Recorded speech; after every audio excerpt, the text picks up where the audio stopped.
Hello everybody, it's your man Cleveland Terry, and today we are going to talk a little bit about the Rane Performer, the long-awaited, much-anticipated flagship DJ console from the good guys at Rane. Now, we know that there was a Rane 4 that came out last year to a lot of fanfare, but to some questions too. First one being, where are the motorized jogs? We're going to talk about that today. Let's go.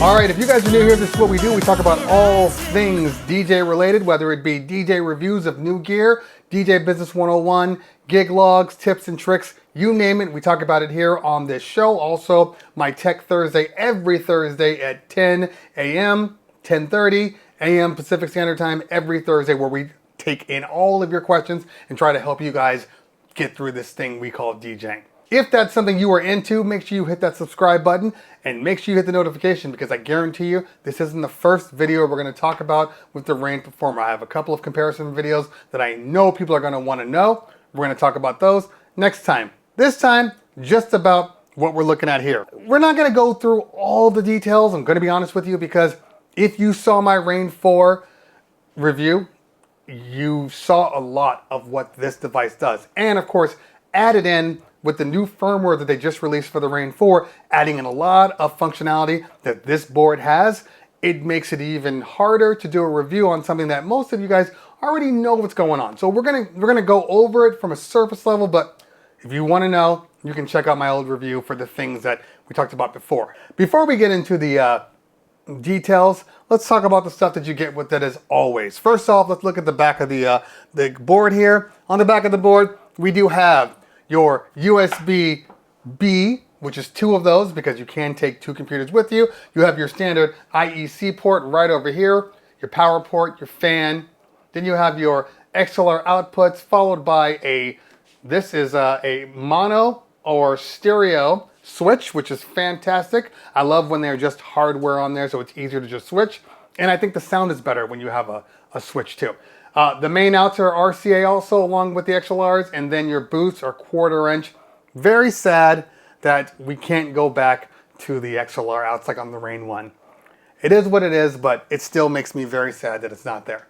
All right, next up, we have our 2 RCA inputs, which can be a line or a phono, which is why we have the phono ground right here. You can run your turntables through here, and then you have your mic 1 and mic 2. Both XLR combo jacks, which is much appreciated. We'll get into it a little bit, but just like the Rane 4, you guys know how this works. Even though you have 4 channels on the device, you don't have access to all 4 channels from an external standpoint, meaning you can't run more than 2 line-ins at the same time. So it could be your turntables, maybe your CDJs or whatnot, your Denon motorized platters, but you can only have access to tracks 3 and 4. 1 and 2 are dedicated to Serato. Just something you should know. If you have a Rane 4, you do know that, but you know, not everybody has a Rane 4. All right, on the front panel, we do have our secondary mic input right here, followed by your channel routing audio, left and right, left and right, left and right, left and right. Obviously, the reverse and everything, they have moved that to actually the panel up top. We'll show you that. And then we have our crossfader contour, which is the speed of your crossfader if it's fast or slow. And then you have your tension knob, which is much, much, much appreciated. Followed by your headphone volume and your level, and then your split cue. It'll obviously take 1/4 inch or your 1/8 inch headphone jack. If you've seen the Rane 4, you've seen this board. All right, let's go to the top here. Now on the top, like I said, the only thing that's really different on this board are 2 things when you're talking about just fundamentals. 1, the jogs. 2, the tension knob, and everything else. And when I say everything else, I mean everything else has kind of been enhanced, improved since the Rane 4. A couple of things that even when I reviewed it, I didn't love. I didn't love the crossfader. It wasn't my favorite. It felt fine, but I don't know, just wasn't doing it for me. This crossfader, the enhancements they have made to this crossfader have made this thing so much more enjoyable to use. Yes, it is still the same Mag 4 fader, but I don't know. I know that they did some enhancements where they've effectively reinforced the build of the crossfader, giving it a little more durability, a little more stable, and you can see it barely moves now. And as of course, the Mag 4 has always been smooth. The one thing I never got used to was the endpoints. The endpoints are just, I don't know the word for it, but they're just really, really soft. When you're looking at other crossfaders, like Pioneer, like Innofader, they just have a little bit more of a pop to them. These don't. These are very, very smooth. But once you get used to them, they are good faders, and especially with the enhancements they've done on this one. They've also done some firmware enhancements to really cut down that crossfader input time, which we'll show you in a minute. So that I love. I'm very, very happy about that. But the star of the show here, the star of the show is none other than these guys right here. When the Rane 4 came out, the number one question that I kept seeing was very simple. Looks great. Are they moving platters? Like every single one of them was like, are they moving platters? Are they moving platters? So I knew when the Rane 4 came out that I was going to have to deal with that question. I knew that. It wasn't going to change. And of course, they listened because everybody's been screaming for an NS7 replacement. I think for the most part, you finally got one. With some enhancements to make it a little better. First of all, it doesn't look nearly as ugly as the NS7. That thing was horrendous. Let's be honest with us. Horrendous, horrendous. But this one is classy. It's got the nice style, the matte finish all over it. It's just a really, really clean look. Now, along with the Rane 4 comparison, which we're obviously going to do, the one thing I will say is from a person coming into it, from a person really just kind of figuring out if they want this, it's going to feel like it's taking over your soul here. And what I mean by that is there's a lot of knobs, there's a lot of buttons, there's a lot of everything. And from first using it, everybody that I've talked to that has come from something a little more simpler, you know, even the Rane 1, they get to it and they say, there's a lot. But once you realize that it's really not as much as you think, there's a lot going on here, but you don't have to use it like a power user. You can go just like everybody else, 2 channels and 2 decks, and you are just fine. If you want to go more, if you want to start doing stem split and, you know, stem level and stem EQ and all these things, you have that option. Or you don't touch it at all. And that's one of the benefits of this system. It can give you as much as you want and as little. Okay, now, let's talk a little bit about the jogs, because I know that's what you guys want to talk about. And then we're going to talk about the elephant in the room, and that's, what does it cost? Okay? The jogs are the star. There's no lie about it. The jogs are great. They have a very, very high torque motor in them, so it makes them feel, if you're trying to compare them, elephant in the room is a Rev 7 with jogs that look just like this. I'm not going to sugarcoat it and act like they didn't, you know, really just take those and pop these in here. But, you know, sometimes you got to see when you're maybe a little bit beat on something and just, hey, if the option is there and presents itself, you know, you can't beat them, join them. And they did the smart thing here, okay? They could have gone the other route and given people kind of what they want, but a little bit of, this is what people wanted, and I think it's going to prove the wise decision for the future. Let's pop off the top here. And we do have, well, I mean, look, they're all the same. These are felt, not the plastic ones like some others have used. They are fine. They're just like any other felt you'd buy. I will point this out. The felt does not fit in a Rev 7 or vice versa. This is a bigger jog. It's a small amount, but it is a bigger jog. So if we put this felt back on, and I'm just going to show you real quick. All right, just going to show you real quick. This is from 12-inch skins, by the way. I'm going to skin this thing in a minute, but they have new covers, new jog covers. And I never liked the jog covers because, I don't know, they just felt too slippery for me. These feel good. I don't know, it's hard to tell, but there's like a grain, there's some grip that I haven't seen before. I'm gonna try these out. But for a visual reference, you can see these things fit perfectly, all right? With the marker. That's why I needed to, because of the marker. We'll talk about that in a minute also. This is the Rev 7. So you can see that it is a little bigger, and I think it's for the best, to be honest with you. I don't know, when my hands are on scratching, I feel like I have a little more access, like I'm not completely covering. It's a minute difference, let's be honest with you, but every little bit helps. You guys want that 10-inch platter. I hope it doesn't happen, but every little bit helps. So it's a little bit bigger, so you get a little more hand on the jog without covering up your information. Okay, now with the jog, there's one more thing you can do with the jog. So this is rolling, we got our typical scratch thing, but if you don't want the jog to work like a typical jog, you can turn it off just like you can on the Rane 1.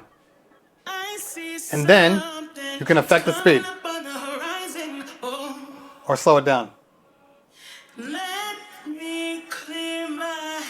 As far as the information is concerned, here you have all the detailed information. You got your beat jump, your speed, your clock, your loop, you have your marker right here, and just like on the other ones, the marker does sit at 12 o'clock when you hit your cue point, which is why if you were trying to do things like juggles and things of that nature, it helps to have a marker of some kind on the actual jog.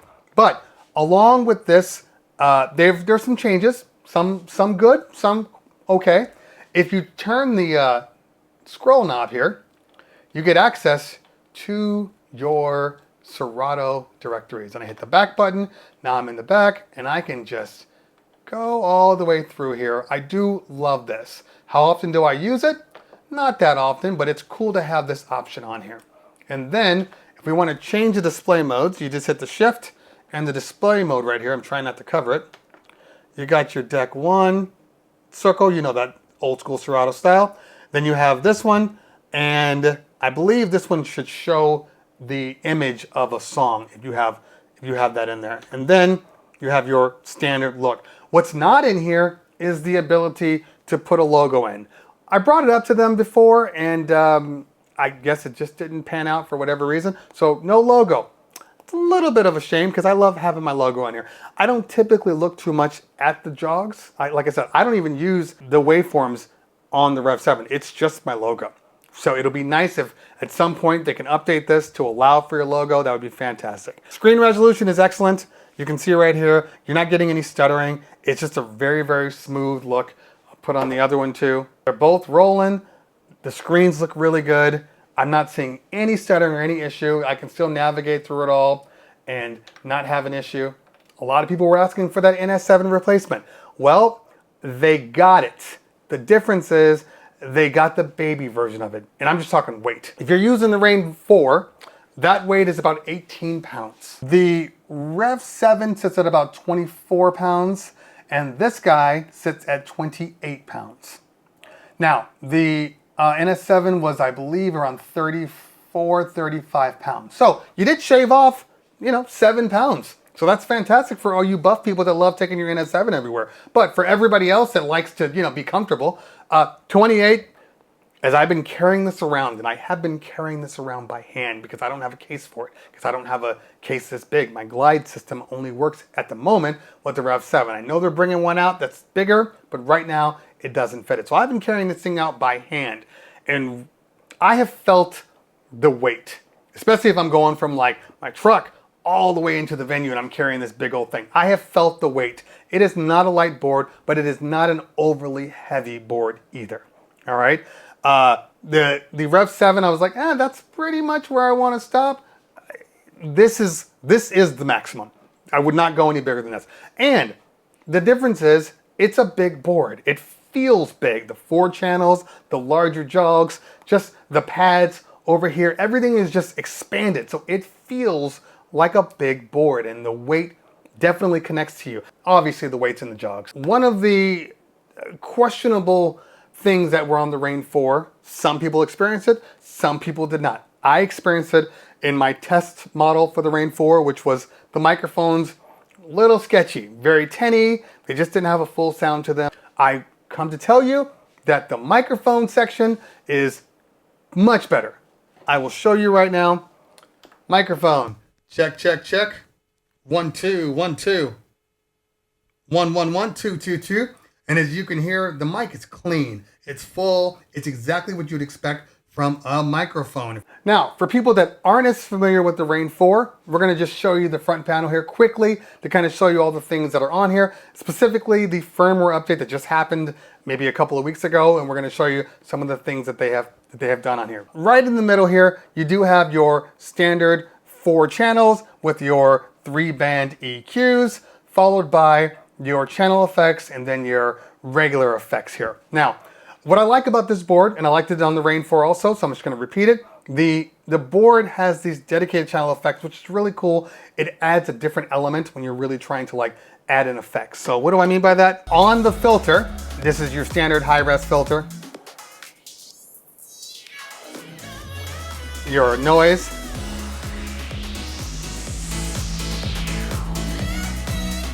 Your flanger. And then my favorite, your filter roll.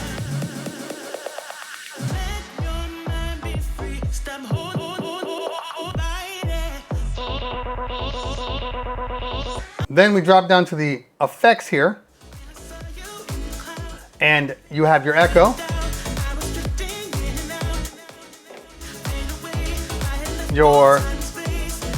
We're gonna skip this for a second. I did replace this one with a break. Your scale down. Put it back to major.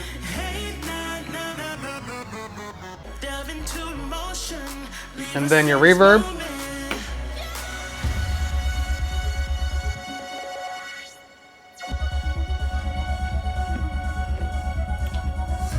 Your matrix.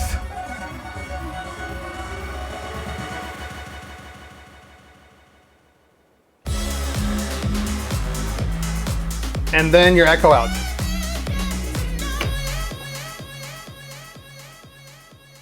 Now, these are the default effects, but obviously you can change these effects. So if we go up into here and let's go to the recycler, because I'm not going to change echo. But if you go to recycler, I have it set to break right now, but you hold it down and then start changing it. All right, we got break, we got chopper, we got cyclone, we got delay, we got your duck echo. Echo, echo out, flanger, hold echo, matrix, mute, phaser, pitch, down, pumper, recycler, reverb, rider, riser, roll, scale down, stutter out, FDR filter, FDR pitch, FDR ring, roll, tone. I mean, there's so many. Backspin, beat break, bit crush, break, back to chopper. Okay, now, one of the cool things that they've had in here, that they've added, is let's say you have an effect on, right? Or for whatever reason, you don't want to accidentally turn on the matrix, okay? And you're like, oh my God, you turn it off. If you just click the matrix again, it changes it to none. So instead of having to try to choose which effects, maybe you're just a 2 effect kind of guy, 2 or 3 like I am. Well, then you can turn off all the ones you don't want. I love the channel effects. I love the fact that if you turn the knob, you get this blinking right here. That means it's on. But it also means that they're all on. So sometimes you might have an effect on and you don't have any way of knowing, which effect is on. You think you turn it off and you don't really turn it off. You have to keep going until you turn them all off. Then it's solid. That's how you know they're all off. It would be nice on a future release or any product they're going to come out with that if you do offer the channel effects, put a light on here. Put something on here on each knob so we know exactly which one is active. Because what happens is sometimes you're not thinking about it, you got one side on and maybe this side is like right here and it's on the filter, and then you bring in a track and for whatever reason, it's coming in a little weak and you don't realize, and you look down and you're like, oh, filter knob is not completely on. Little things like that. So that would help tremendously. All right, now, we do have the standard pads. These toggle pads are great. They've always been great. It's one of the best things that Rane makes is their paddles are fantastic. Again, like I was saying with the effects, you turn the effect on, you get a blinking light here and here to let you know that that effect is active. So I'd love to see that on here too. Okay, let's move over to the right here. We have our mains, and then we have our booth zone, which is, the zone is always funny to me. It's your booth out. We're getting a little creative with this whole zone out thing now, when it's really just the booth, and everybody's doing it. It's not just Rane, but neither here nor there. Then we have our dedicated sampler knob. The cool thing about it is, just like on the Rane 4, you can assign it to deck 4 just by hitting this button right here and assigning it over. This is a... And then it will give you access to your filter, your noise, and your flanger. Won't give you access to your filter roll because there's no BPM information on your sample. The effects, in general, are good. I don't have any issue with the effects, and if you've messed around with like the Rane 4, a lot of effects have come through. They're really, really cool effects. I'm not the effect guy. I don't go through running multiple effects, so please, when you get it, just take a look. There's so many options there. You might find something you like. There's some things with like the fader EQ, like they have on the Rane 70, the 8-track version, which allows you to adjust, the key and everything from the fader. Like all of those things are in here. So take a look when you get a chance. I'm not going to go through all of them. That would be a waste of my time and your time. Also, just real quick before I forget, on the microphone you do have a dedicated echo, dedicated to the one mic channel, and it's an on or off, so that's easy, so you don't get confused when it's sitting right here and you're like, oh my god, I totally forgot it was on. You do have a switch to turn it off and on. Let's travel down to your cues. You can select them this way, and right underneath it you have a stem level. Now this is your stem EQ. Stem EQ is activated by just holding the shift button down and then pressing the Q.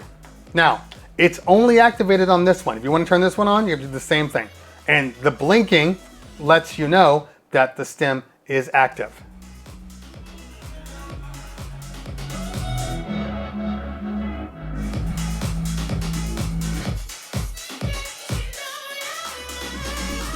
Stem EQ works just like you think it would, and when you want to turn it off, you hold the button down, you click on it, and it goes off. Obviously you shift, it's telling you the ones that are still active, you know to turn it off. A couple of things to just note: if you are running in stem split, from what I've experienced,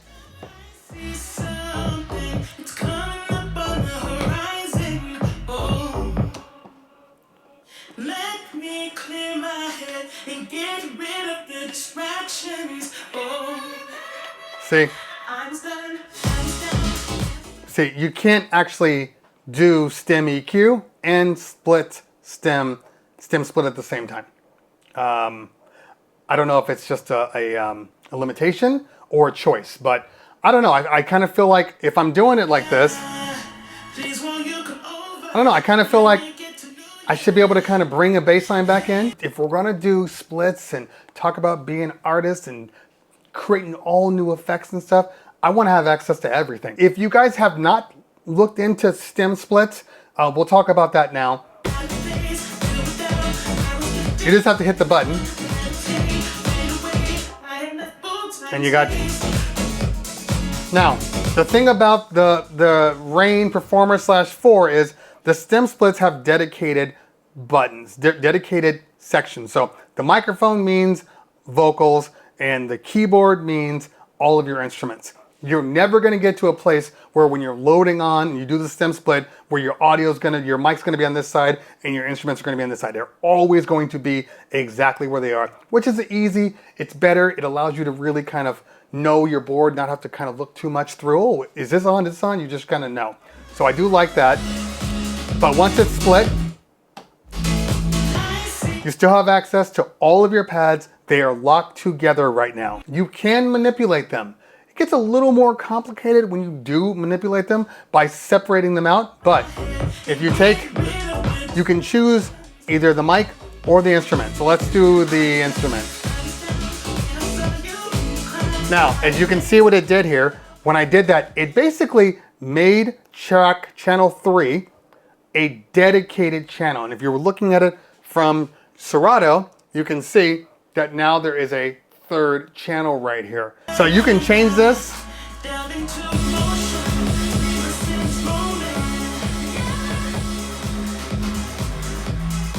This is where it gets a little confusing, because if you've been messing around with this one, you have to treat this like its own channel.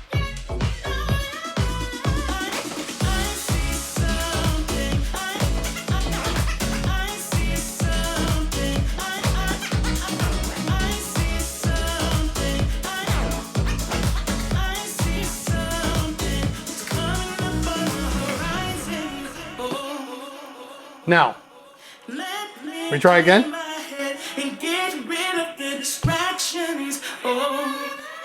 One more time. Okay. By the way, I had to work that out right now when I was recording this, right now, because I couldn't figure out how to eject the third deck out for the life of me. Now, to be fair, that's not something that I usually use. I don't do the split, the stem split that granular, but now that I know, it makes it a lot better.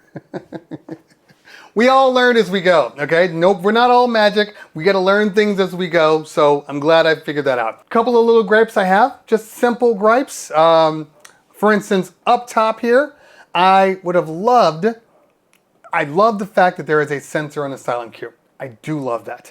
But I don't love that I have to either choose between the sensor or the silent cue, because I technically use both of them. Now, I know I can MIDI map them. I'm just saying.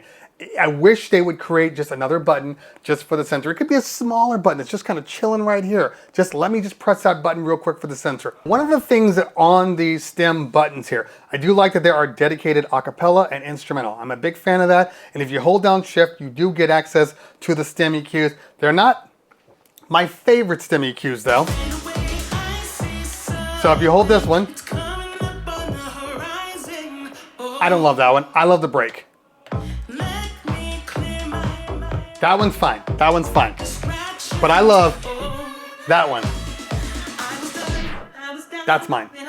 So on the pads, same thing as the Rane 4. You do have your hot cue, your roll, your sampler, your stems, and then your pitch play, your save loops, scratch bank, and slicer. Not sure why companies keep putting slicer on their controllers. I'm not sure. Now, if this were a case where I needed them from my stems, I would say, yes, please, make sure there's a slicer on the controller so I can use my stem buttons. But when you have a dedicated stem button, I don't understand what slicer's for. Either the DJ controller company needs to get together and figure out what the next best button is, but slicer ain't cutting it. I don't know anybody that uses it. Maybe Carlo might use it. But for most people, I don't think they use it. Right above the stems is the key adjust. Now, I don't mind the key adjust. I like it. I think it's necessary, and I'm glad that they're dedicated buttons. What I don't like is how close they are to the pitch bend buttons. I have a couple of times now have hit the key adjust when I was just trying to make adjustments to the track, and not only am I off beat, but now I'm in the wrong key too. So I will probably MIDI map these to something else, in all honesty. I've been using this thing for 3 months, and I still hit the key adjust sometimes. So for me, I don't use the key adjust all that often anyway, so I'm just gonna map it to something else. This will probably be my sensor button in my pitch fader. Pitch fader's good. Feels like any other pitch fader. It does have a center click, which I do enjoy. I really don't like when they get rid of the center click. Above that, you do have your range, which is your pitch range. I have mine set to 8, but it can go 8, 16 plus 50, and then your key lock, which everybody uses by default anyway. All right, then you got your stop time knobs over here.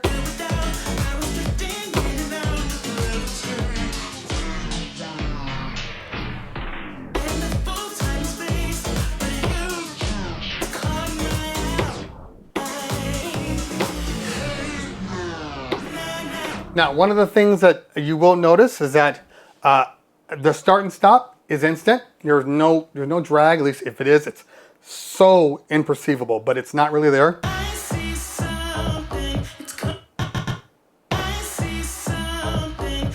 And you do have your cue point too, which I don't use, but it's instantaneous. Yeah, what else should we talk about? Probably the only other large thing, and that is the price. I had saw this controller back at NAMM, and when they were kind of throwing around prices, it was actually myself, Mojax, DJ Carlo, and my son. And we're in this hotel room and we're looking at all the stuff and future stuff and everything. And when they asked us, what do you think this price is going to be? What do you think it should be? We all gave them a number. And the number that we gave them, we were all pretty much in unison on. But that's not the number that it felt like they were going to end up with. And it's been a few months. I've seen the number move around a lot. And the number that they settled on was the exact number that we told them that it should be. And that is $19.99 for the system here, which I think for the board, for what it does, all the things that it does, it is a fantastic price. Anything higher, and then not so much, it's still not warranted, but I just think you're starting to move in out of people's like pocketbooks, you know? Like this is a nice aggressive number if you are really trying to compete. You know, if you remember, it feels like after the Rane 1, everything else has done fine, but not kind of taken over like they had hoped. And we were saying, if you really want to get out there, you got to come out with a number that's aggressive. And they really did. And it's a number that I would say, yeah, that makes sense. All right, we're going to do one more thing. We're going to go into the details. By the way, there's just a couple of little things. If you want to adjust your crossfader, there is a crossfader app, which is right here to calibrate your crossfader. We're going to go through the menu to show you what your options are, because there's a couple of things that I think you're going to want to see. So we'll go to menu. As I said, silent Q right here. You can move it over and you can swap the sensor. So it's either silent Q or the sensor. You just change it to yes or no, and then you keep it moving. All right. Then we have our channel faders, which we can decide to put them in reverse. The contour, which is the speed of which the audio comes in. And let's get out of here. And the crossfader, the cut in left, the cut in right. The main meter, this is a new feature that was added to the Rane 4. And this allows you to decide if you're going to route the main to post or to pre. I see something, it's coming up on the horizon. So we have post main and pre main. All right, and then the microphone, we can turn off or send to the microphone to the headphones, to the computer, whether or not you want the microphone to come through the booth or not, and the talk over speed. There's also, by the way, an echo feedback, which is also on the Rane 4, but I think that all DJ controllers should have echo feedback. This should be like a non-starter. Every DJ controller should have echo feedback. It came and then it disappeared, and I'm glad it's coming back. I want it on every single device that I own. The motor torque, and I have mine set to high, but you can set it to low. There's just low and high, there's no medium. And then the wheel display. Okay, so now you see here, we have this guy right here, the marker. And if you have one of these on, which is not on, but you can see, if you have one of these on, you're not going to want to have that marker. So you can go into needle marker and turn it off, and it's gone. So once you do get your device, and they are available now. They are available now. I forgot to tell you, it's $19.99, and they are available by the time you see this video. They will be in stores for you to be able to pick up. I almost forgot one thing, and that is in the settings. So I totally missed out on day mode. So if we go to day mode and we turn this on,